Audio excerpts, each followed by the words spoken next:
विष्णुपद निर्भयम, भगवंताच्या चरणाचा आश्रय करा, भगवंताचे दास व्हा, म्हणजे सगळ्या भयातून मुक्त व्हाल. विठोबा कुमार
त्याचा पंढरी वास, तो हा देवाचाही देव, काय करी काळाचा देव. देहाच्या गावालिया जन्म मृत्यूची सोहळीया, नाम म्हणून धनंजयाची. लग्नाचा सोहळा टाळता येईल आणि टाळला, पालखीचा सोहळा सुद्धा टाळता नेहमी जाणारा मनुष्य सुद्धा टाळू शकतो, पण मृत्यूचा सोहळा आतापर्यंत कुणाला टाळता आला. जन्म मृत्यूची सोहळा असे काळाची आघात सत्ता आहे. काळालाही जन्म देणारा परमात्मा मंडळी. एक प्रसंग सांगतो तुम्हाला. काय गवळणी यशोदा मातेकडे आल्या आणि तक्रार करायला लागल्या. तुझा कृष्ण असा तसा घरी येतो, मडकी पालखी घालतो, दही दूध खातो, आपण खातो, वानराला घालतो, पाकडाला घालतो, मित्रांना घालतो, असे तसे तक्रार करायला लागले. तुझ्या कृष्णाला आवर घाल, लहान आहे तोपर्यंत संस्कार कर. अगं मग माझं बाळ आत्ताशी 5 वर्षाचं झालंय ना, 5 वर्षाची माझी बाळ, तोवर तू आळ घाल ना त्याला. आणि 5 वर्षाचं बाळ काय खुडी करील. एक तर अधिक गेला मध्ये, आता दुसरा अधिक झाला म्हणजे 6 वर्षाचा होईल. आता 25 वर्षात आहे ना, 25 वर्षाला अधिक. मला काय माहित नाही का 95 कोरोनामध्ये आला होता अधिक मास. आता 25 सालामध्ये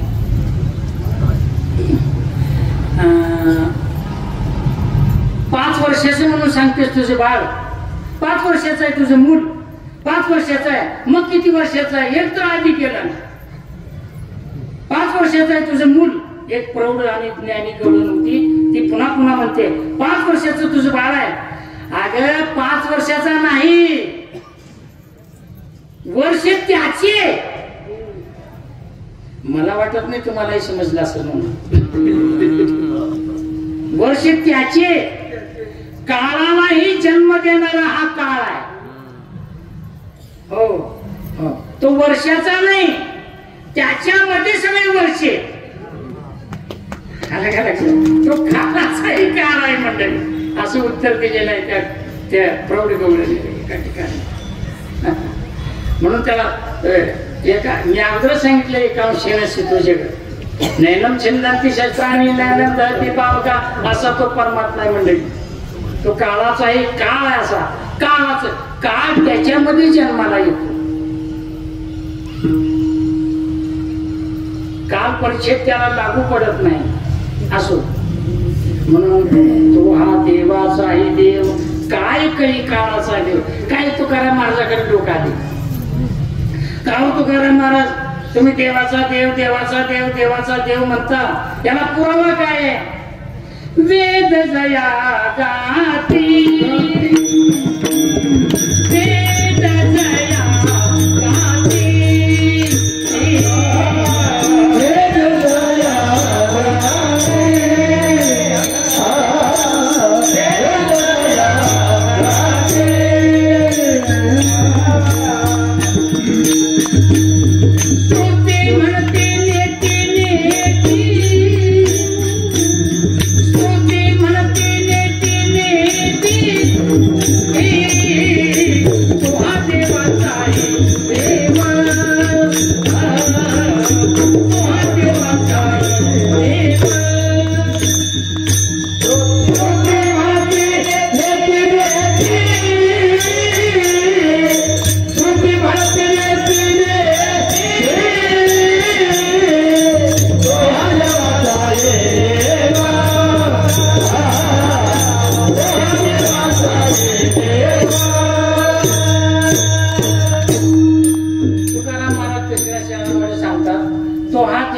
देव म्हणण्याचं कारणच लोक हो वेद जया गाती, वेद त्याची स्तुती करतोय रात्रंदिवस, म्हणून आम्ही देवाचा देव म्हणतो. त्याला मोठं प्रमाण दिलेलं आहे तुकाराम महाराजांनी.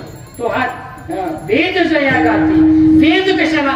वेद अनंत वै वेदा, वेद अनंत म्हणून सांगितलेले आहेत मंडळी.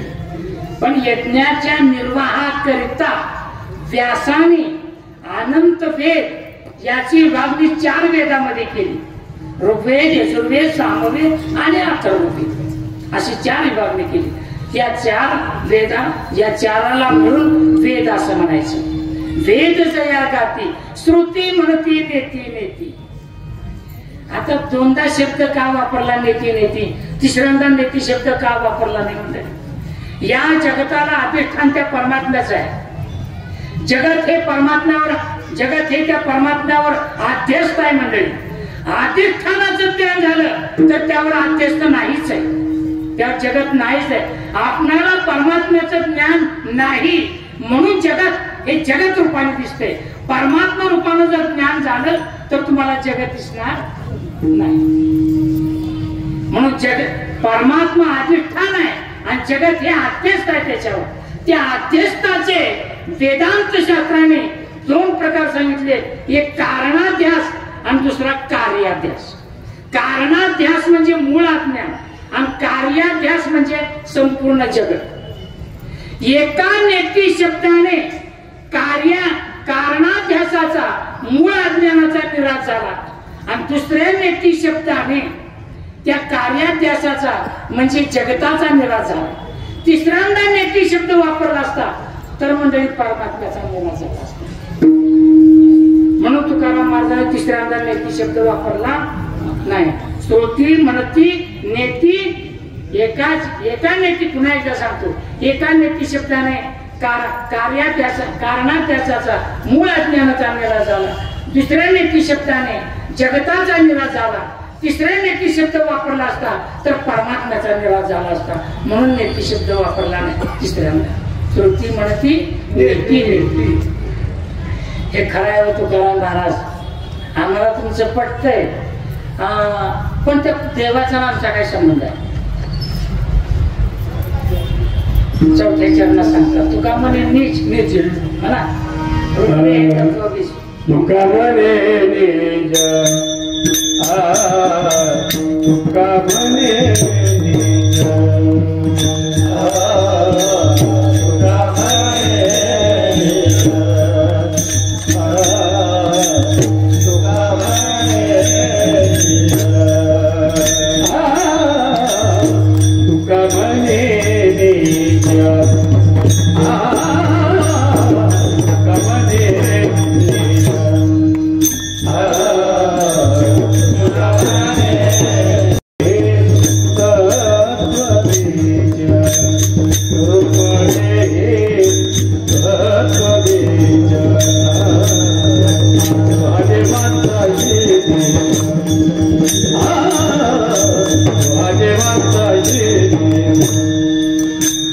रुक्मणी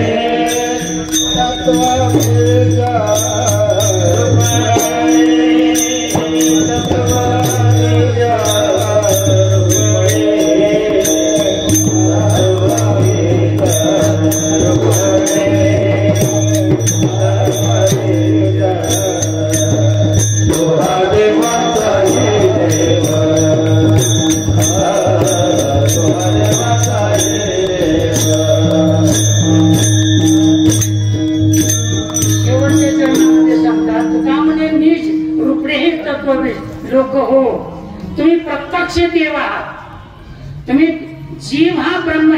श्लोकार्थेन प्रवक्ष्यामि यदुक्तम ग्रंथ कोटिभिः ब्रह्म सत्यम जगन मिथ्या. जीवो ब्रह्मैव नापरः. जीव हा ब्रह्मरूप आहे, तुम्ही देवच आहात. तुम्ही देवच आहात म्हटल्यानंतर तुम्हाला जर म्हटलं नाही तुम्ही देव आहात तर कुणाला पटेल का? अब देव कुठे मी कुठे, असेच म्हणाला तुम्ही. तुका म्हणे नीच रुपडे, तुका म्हणे कैसी कीव आणि कोठे जीव निराळा. तुका म्हणे हा तो स्वयं ब्रह्म मूर्ख नेने वर्म संत चरण. तुका म्हणे कैसी कीव योग्य तिथे जीव परब्रह्मावर वेगळा नाही, जीव हा परमात्मा स्वरूप आहे. मग आम्ही परमात्मा आहोत, देव आहोत असं का वाटत नाही मंडळी? गीताकाराचं सांगतो उत्तर तुम्हाला. तुम्ही नाव्रियते वन्य यथा दर्शव मलेन च यथो विनावृतो गर्भस तथा तेने तमावृतम आवृतम ज्ञानमेतेन ज्ञानिनो नित्यवैरिणा कामरूपेण कौंतेय दुष्पुरेण नलेन च. आकाशामध्ये सूर्य पण ढगानं झाकलेला आहे, जमिनीमध्ये पाणी आहे पण दगडधोंडे मातीने झाकलेला आहे. स्त्रीच्या पोटामध्ये गर्भ आहे पण पातळ वाऱ्याने झाकलेला आहे. आग्नी आहे पण धुरानं राखेने वेढून गेलेला आहे. तसं हृदयस्थ आत्माराम आहे पण वासनेनं वेढून गेलेला आहे. आकाशातील सूर्याचं दर्शन व्हावं वाटत असेल तर ढगाने बाजूला व्हावं. जमिनीतील पाण्याचं दर्शन व्हावं वाटत असेल तर दगडधोंडे मातीने बाजूला व्हावं. अग्नीचं दर्शन व्हावं वाटत असेल तर राखेने आणि धुरानं बाजूला व्हावं. तसं हृदयातल्या देवाचं दर्शन व्हावं वाटत असेल तर वासनेनं बाजूला व्हावं. वासनेचा पुसावा ठाव मग देवाच्या दर्शनाला वासना आडे म्हणे. वासना सगळ्यात वाईट आहे म्हणजे. म्हणून आम्हाला देव हवा असं वाटत नाही. कशामुळे? वासनेचा आवड. तुका म्हणे रुपडे हे तत्वबीज हे तर सगळे देवच आहेत मंडळी. देव आहे असा अनुभव येण्याकरता त्या वासनेचं बीज नष्ट झालं पाहिजे म्हणजे आम्ही देव आहोत त्याचा अनुभव तुम्हाला घेता येईल मंडळी. याच्याकरता अगोदर देवाचे दास का जोडून या जोडीचे हुंडाळलेली दुरी पिकेची आवडी तया नावडी पंढरी कारण ते कपाळ ज्याचे नाम नाही वाचे.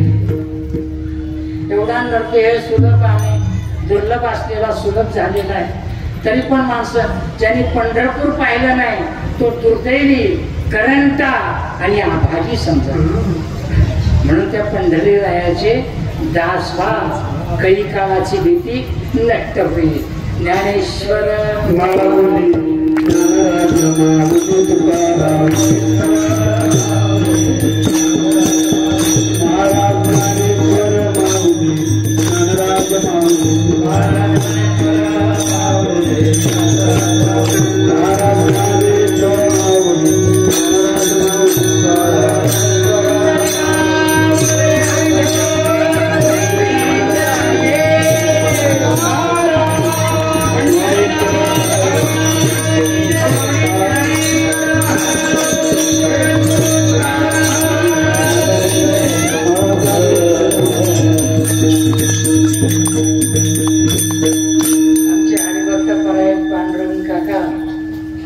टाळकरी मंडळी, पेटी मास्टर, मृदंगाचार्य, पोलुसकर, सगळे ग्रामस्थ मंडळी सगळ्याच्या चरणी ही सेवा मी अर्पण करतो आणि इथंच पूर्ण विराम देतो. जे